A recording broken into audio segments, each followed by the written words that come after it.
இன்னைக்கு ஏப்ரல் 1 உலக முட்டாள்கள் தினம். நம்ம வல்கர் வாரிஸ் ரொம்ப உகதமான நாள்.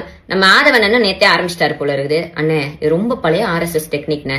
வட இந்தியால தான் இந்த ஆர்எஸ்எஸ் ஆளுங்க வந்து ட்ரெயின் முன்னாடி இஸ்லாமியர்கள் மாதிரி தொப்பி போட்டு நின்றுட்டு கள்ள விட்டு எரிஞ்சிட்டு சேட்டையெல்லாம் பண்ணிட்டு இருப்பாங்க. கடைசியில விசாரிச்சு பார்த்தா அது அவங்க ஆளா தான் இருக்கும். இதையானே நீ பொலிட்டிக்கல் ஸ்ட்ராட்டஜின்னு சொல்லி ஒர்க் அவுட் பண்ணிட்டு இருக்க? ரொம்ப பழைய ஆதி காலத்து டெக்னிக்னு. நீ 50-60 பேரு ஆர்எஸ்எஸ் கேண்டிடேட்டை நிப்பாட்டும் போதே நினைச்சேன்னு கண்டிப்பா அந்த டெக்னிக் எங்கேயாச்சும் ஃபாலோ பண்ணுவேன்னு. ஆனா திஸ் இஸ் டூ ஏர்லின்னு. நேத்து இந்த 30 நிமிஷம் சிசிடிவி ஃபுட்டேஜா உடனே காமிச்சு சும்மா மாஸ் பண்ணிட்டேன்னு. அப்போ கரூர் ஸ்டாம்பேட்ல உங்களுடைய ட்ரோன் ஷாட்டு, உங்க கேரவேனை சுத்தி இருந்த சிசிடிவி கேமரா ஃபுட்டேஜ், உங்க கேரவேனுக்குள்ள இருக்க ஃபுட்டேஜ் இதேமான செந்தில் பாலாஜி என்ன வந்து டிலீட் பண்ணிட்டாரு.